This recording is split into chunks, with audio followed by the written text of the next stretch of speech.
ဒီမှာပေါ့နော်ဒီနောက်တော့ဆရာဒီမှာ DPP ခြံစောက်လုပ်နေတယ်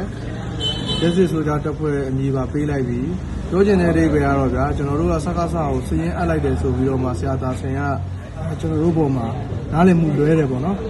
နားလည်မှုလွဲတဲ့ပုံမှာဆရာသားဆင်အနေနဲ့ပြန်ဖြည့်ရှင်းပေးမှာဖြစ်ပါတယ်ပေါ့နော်အားကြောင့်မို့ဆရာသားဆင်ဒီနားလည်မှုလွဲတဲ့ပုံမှာကျွန်တော်တို့တစ်ချက်လောက်ရှင်းပေးပါအောင်ဟုတ်ကဲ့ခင်ဗျာဟုတ်ကဲ့ခင်ဗျာကျွန်တော်တို့လည်းဟိုပေါ့နော်ဒီတော်လိုင်းရေးကာလအတွင်းမှာရန်စသတိပြုလို့ဖြစ်မှာတော့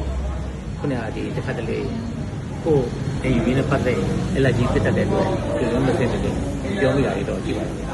ဒါကြောင့်မို့ကိုရောကျွန်တော်ပြန်တောင်းပါမယ်ဟုတ်ကဲ့ဆရာရပါတယ်နော်ရပါတယ်ဒီလိုပဲဒီကာလမှာတော့ sensitive ဖြစ်တယ်ဆိုတော့နားလည်မှုလွဲတာတွေရှိတယ်ကျွန်တော်တို့တက်ဖွဲ့အနေနဲ့လည်း